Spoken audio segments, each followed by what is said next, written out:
Hey everyone, it's Mike Andes, and today we're actually watching a full consulting call that I had with Dylan Moy, who's the owner of Urban Roots Landscaping down in Tacoma, Washington. Now, Dylan is actually part of Business Bootcamp, which is a 30-day program we're running through, trying to turn his business around and improve it. You can watch the entire episode from last week here, but this is gonna be the full consulting call that I had with Dylan, and we're gonna go over how he can double the size of his landscaping business this coming year. He's already doing $400,000 in annual revenue, but his goal is to get to $1 million. We're gonna be going over what he needs to do to have someone on the field doing training for his new team members that he needs to hire, as well as taking the estimating, routing, and the scheduling off of his plate so he can focus on sales and doubling the size of his company. It's gonna be a great episode, and I think you'll get a lot out of it. Again, if you missed last week's episode, check it out. But today, it's the extended version. Here we go. Can you hear me now? I can. How you doing, Dylan? Good. How are you doing? Good, man. What a week. Lots of good weather in the Pacific Northwest this week.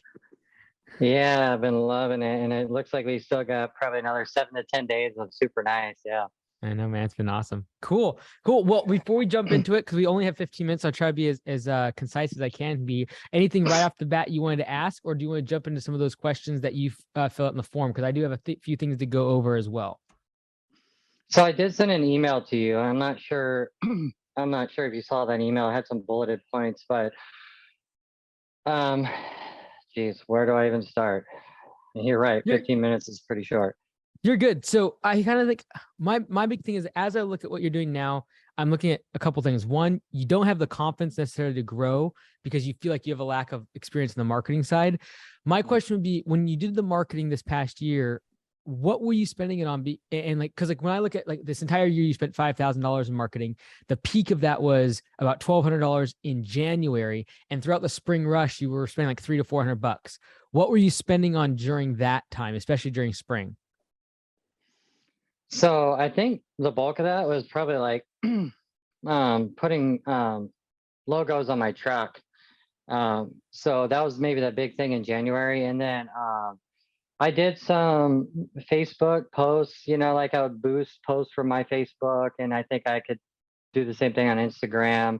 I've had like one continuous, I don't know, it's like $10 a week ad on Nextdoor that I've never updated. It just keeps recurring. I need to change the picture or the text probably.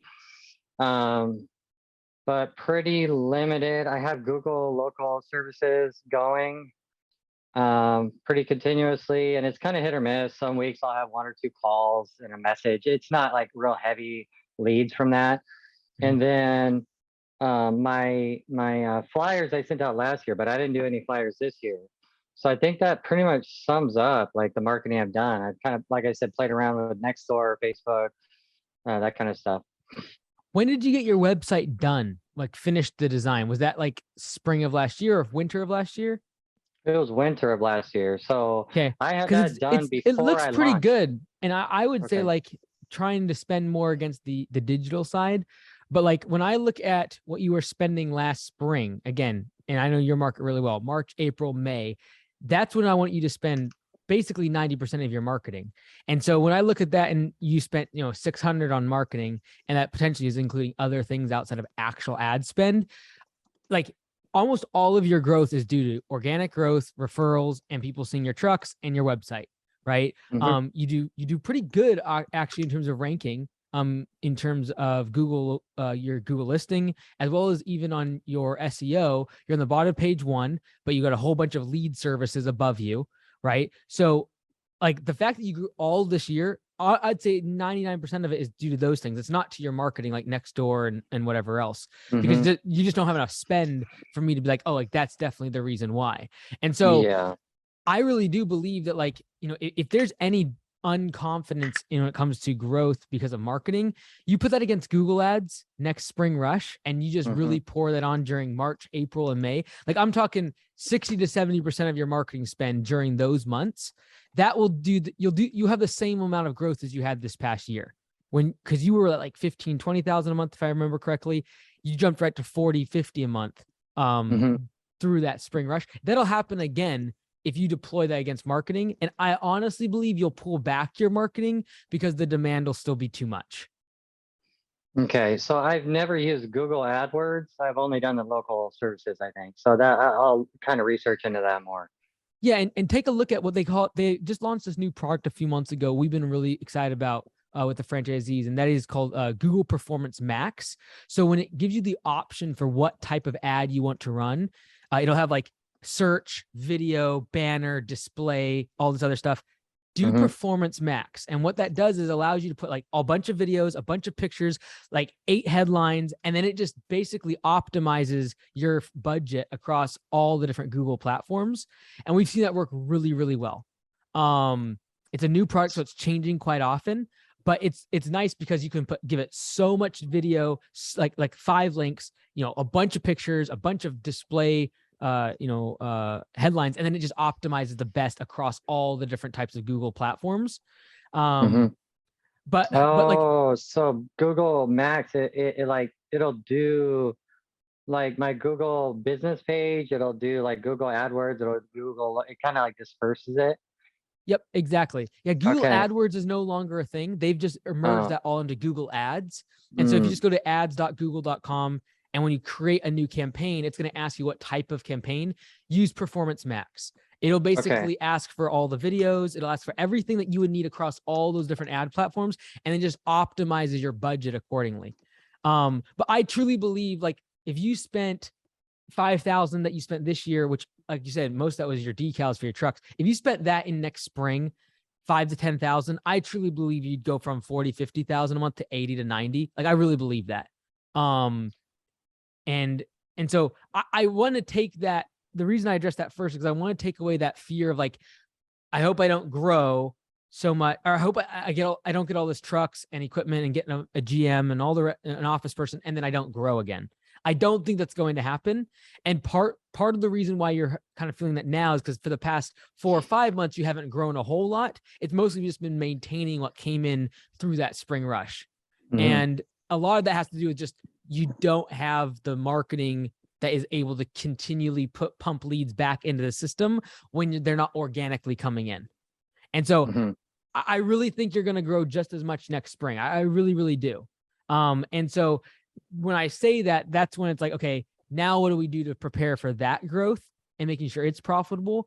Because honestly, you could easily take what you have now in terms of business, raise your prices, stay at 50 to 60,000 a month in revenue, and be very profitable. And that's not a bad business model. Like, you could really make it profitable. My concern is more a matter of the work-life balance, the amount of hours you're working, and the fact Mhm. that it's just not sustainable. Because Mhm. you have $150,000 in the bank. I think if you spent 40 to 50 of that strategically between now and spring rush, it will set up the business to be able to go up to that 9 to 100,000 marker and have a general manager in place and give you a little bit more flexibility. Okay. So, like, when it comes to Michael, what's your thoughts on making him sort of a hybrid, working on like the dispatching, the estimating, and taking away some of those things that you're doing like early morning and in the evening? What's sort of your thoughts on that?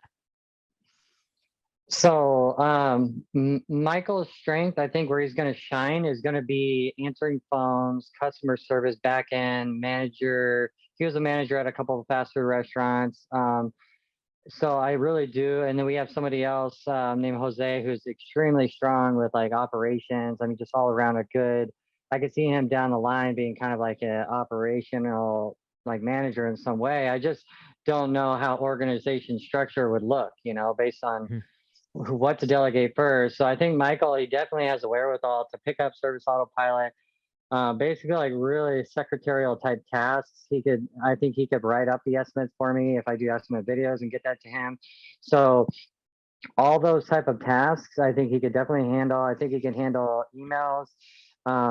He seems to have enough business savvy to where if I had to, it's scary to think about handing off your emails to somebody, but I think over time, especially after the first year, if he kept checking with me on how I'd respond to emails, and he'd eventually know how to respond to emails like I would. So I think that could be a good fit for him is office work. Yep. Whereas Jose, hopefully if we're able to retain this team that we have, Jose could do like he's killing it in the field. Like in terms of he does walkthroughs with clients, he gets us good reviews, quality work, trains well. I mean, it's great operationally with him. So So what if we do this? Like, this is kind of the model we use for our locations once they get past 800,000. Because once they get past 800,000, you can't just have one person at the top anymore, and you're kind of starting to bump up against that, and that's you at the top, right? What I recommend is having an office manager and then a general manager dynamic. For now, you're going to be the general manager, and then you're going to have an office manager, which in this case would be Michael. And so you're going to still be doing estimates throughout the day. You're going to still be a point of contact for the guys throughout the day, but there's going to be that secondary person in the office, quote unquote, but they are doing estimates. They're doing email. They're doing the phone. They're doing everything back end that they possibly can take off your plate. So you're really just focusing on selling and hiring. And then your Jose would be a great person, I feel like, in the training side of things, like out in the field, to get you off of doing that so much right now. Yeah, and so when we start to shift to this model, one of my questions was, like, I want this to be viable for them as a career. Like, and I find that this is a good partnership, the three of us, right? Between office, estimator, and more of the operations with Jose. So how and when can I start to have that conversation with them, and what can I afford in terms of whether it's profit sharing or some other model that's going to make it enticing to them? Because I don't want to lose either one of them. And I truly believe, like, I realize, like, this foundation, if we lost other employees, not to say that I don't value all employees, but I could have other more seasonal people kind of come and go. But if these guys stick around, it's something we can build on, right? And have more stability. So I can't remember. I listened to your P4P book, but I don't remember if you talked about profit sharing in there. So I just need, or whatever your suggestions are to make it enticing. And at what phase can I phase in more of these benefits to make it enticing to stay? Yeah. As I look at the next 6 months of making sure they stay, it's going to be more the promise of what's to come. It's not really going to be the profit sharing. And what I mean by that is, like, showing them an org chart, what that's going to look like. And I would have a date circle on the calendar when their role changes. And I would recommend that be March 1st, just knowing your market in terms of just how quickly it changes after the first week of March. March 1st, you're going to be in the office. You're going to be in charge of, as we hire 4 or 5 more people next spring, you're going to be the one training them. You're going to be responsible for that. I'm going to be focusing on selling. I'm going to be focusing on hiring those individuals. And I would recommend, in terms of incentivizing more long-term, giving them a piece of the profits. I would say, especially as you start stepping away from the business after next year, because after next year, it's how do we replace you at the general manager side of things, right? But in terms of going next spring, what I would recommend is something like a 5% going to Michael, 5% going to Jose, and then 5% going to your crew, right? And that's of profit. And it's on a quarterly basis. And it's going to be quarterly, mostly. Like, Jose and Michael will get their profit sharing 100%. The 5% that goes to the crew, they have to earn that, obviously, by not being late. The typical thing that we talk about in the book. But that would be enough, I feel like, because I really feel like next year you're probably going to bring at least $150,000 to $200,000 to the bottom line. And so if you give 5% of that to either of those individuals, you're talking about 5 to 10 grand at least in just profit sharing. And I think that's motivating in and of itself, in addition to, obviously what their hourly rate is. But I think Jose honestly should stay on P4P. Honestly, P4P. I just keep him on P4P. Because you already are running that, and then the profit sharing would be basically to accommodate the fact that he's going to be training other individuals and probably having meetings with you and Michael and staying on task with that sort of thing. But then you're probably going to have to increase the hourly base pay of Michael as the office person, because he's not going to have the opportunity to make P4P anymore. Yeah, and that was my question.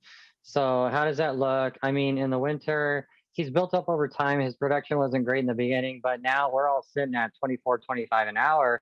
But again, it's probably going to go down with the leaves and everything. So on average, it's probably low to mid 20s, right? Is that even affordable for a business like this? Or? Yeah, I think so, especially for an office manager, right? I would highly recommend being around that $22 per hour, 23 max for the hourly role. But then again, he's getting that 5% of profit sharing, right? Like our GM just got over it's over $13,000 in his profit sharing for the quarter. Like, that's the motivation. It's not his hourly wage. His hourly wage is $22. So the more you can put it on that incentive, the better, especially when you start office the office manager and the general manager who has so much control over the business, you want most of it to be wrapped up in incentives and not the hourly wage. Mhm. Okay. And that might be a conversation you wait on having for another like month or two in terms of the wage side of things, simply due to the fact that he is potentially thinking 24, 25 now. It's like, look, it actually comes down considerably during the winter. Why don't I give you something in between for your hourly with upside potential for profit sharing? Okay. So just for clarification, you said kind of wait and sell them on the dream of what's to come. All right. So are you saying hold off on the profit sharing until like, would that be 2024? Or you're talking about this coming spring, we're going to switch over to profit sharing? I would do it as soon as they switch roles, right? So March 1st, if Okay. that's going to be your switch over, I would, that's when they would by then know what they're getting paid per hour, as well as what their profit sharing is. From now, it'd be like, hey, here's what the organization is going to look like. You've probably already kind of gone over the goals of the business, but it seems like the goals and direction of how big you're going to grow and things probably hasn't been clearly defined to them. And I would go in with very clear, here's how many guys we want to hire. Here's what we want in terms of revenue. Here's what we want in terms of profit. Oh, and by the way, I want to give you 5% of this number next year to be part of this different org chart. And here it is. Okay. That's going to keep them throughout the winter, and you can train them throughout the winter, but then there's a hard set date when their actual role changes. Okay. Okay. Can we just break down how Jose's role would look? So you said keep him on P4P. So he's doing well on P4P, right? So can we keep him on P4P? But how would that training role look? He's just still being subbed in as your standard kind of like person in the field, and he's training all the new hires coming through. So why would we start him on profit sharing? Not saying I'm opposed to it, but why would we start him on profit sharing? I mean, I guess what is the bump in responsibility for him that would justify us doing that now? Is he going to be doing other additional roles and responsibilities as a trainer? Yeah, that role is going to start to look a lot different when you start hiring 4 and 5 people in a given month, right? Okay. So like right now, when you're hiring one here, one there, you're doing all of that hands-on stuff.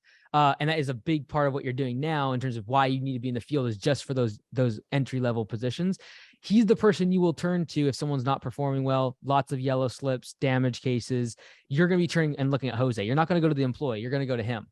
So his level of responsibility is basically every single yellow slip that comes in, he's partially responsible because he's responsible for the training of the team. And so, because I don't want you jumping in back into the field to get newbies started, or like, okay, they're a weaker performer, I'm going to jump in. I need that completely cut off so you can focus just on the selling and the hiring. And then you hand off from hiring, it goes onboarding to Michael. So he gets them all set up in terms of the office, and it's off to Jose. And he should have a checklist of the things that needs to be done for that trainee over the first 2 weeks. And then I'll help develop that, maybe by myself or with him, as to like what that checklist look like. And ideally with him, so he takes ownership of that. Okay. Okay, so questions in my mind is, and I know we're probably already out of time. I don't know what time it is, but what are the next steps? What are some homework, because I want to report back to you and show that we've had some of these conversations. I've completed some things working towards our next visit. First and foremost, I want you to run a Google Performance Max ad. If you Google it and find a YouTube video, make one up. Don't spend a lot of money right now because you're not going to have a good cost per click. You're not going to have a good customer acquisition cost. But I want you to do one of them simply so you know how to do it, so that you're more confident in the process of doing it. Run an ad and see that, okay, you're probably going to pay at least $3 to $5 cost per click right now. Your customer acquisition cost is abhorrent right now, but just know how to do it, because I know that number gets massively discounted during the spring rush. So that's the first thing I want you to do. Second thing is I want you to have a meeting with Michael and Jose and just present the opportunity and have very clear goals of what revenues are going to look like next year, and how many employees you're going to have, what items you're going to be purchasing over the winter, and have them know that you're going to be buying those things throughout the winter to set up for that growth next year. And that's starting March 1st. And it's a presentation of, here's what the org chart would look like. Here's how your roles would be changing. Here's how your compensation would be changing. And it really pitched them on the idea that the biggest benefit to them in their career is just seeing the behind the scenes of what's going on and learning the management side of things.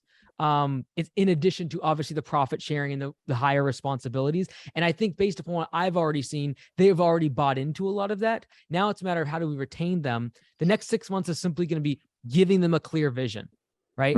They bought into you right now, and that's fantastic. And they're above what an average employee is going to be. You've got to give them the bait of the sales pitch. That's really what you're doing. You're just trying to sell them on what Urban Roots is going to be in the future. And you got to give them a very clear picture of what next year looks like. Because right now, everything's good. P4P is going good. Lots of jobs coming in. When you start hitting December and January and that tails off, you need to have something beyond just the work and great P4P that's going to keep them through the next spring. Okay, so quick question. You're saying this meeting needs to happen, which I'm excited about, but did you say you think we have the potential of 60 to 80,000 a month in revenue next year? Absolutely. Yep. I think that would be as a minimum. Oh, wow. Okay. Okay. So we need to, I need to kind of reverse it and figure out like how many trucks and trailers, and we can also talk about that as a group.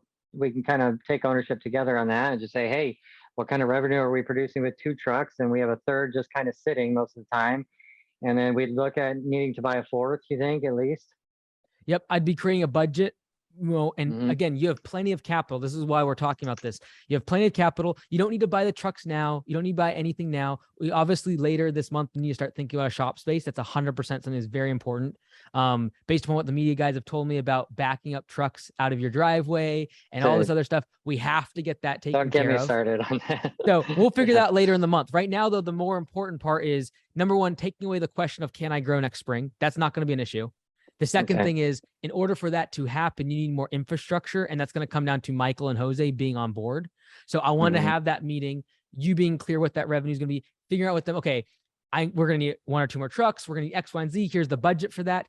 Starting March, you guys are moving in these roles, and I'm going to spend all this money up until that point so that once we get there, it's now profit game, right? So if you have to spend 40, 50,000 getting to that point, spending the marketing for next spring rush, they know that from the beginning, basically, the profit should be there, assuming they are firing in all cylinders and they've been trained up over the winter.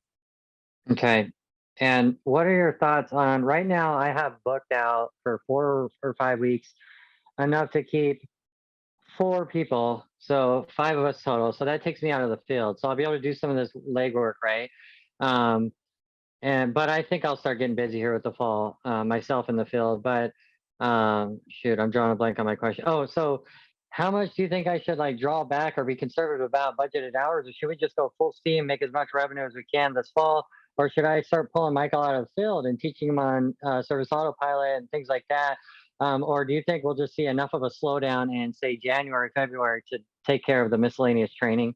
Yeah, after Thanksgiving, you'll have a massive slowdown. So I just burn it all at all ends of the candle right now, using them out in the field, knowing that after Thanksgiving, it will get cut in half. Even with winter services and things like that, you're going to have a big drop off. And so, December and January, you'll be able to get them up to speed, have their roles defined, move into the new shop space, all of that good stuff. Okay. All right. All right. Good. Looking forward to it, brother. A couple chores to do this week. I look forward to it. Awesome, right. Dylan. We'll stay in touch. Thanks, brother. Okay, thanks. Have a good one. Bye.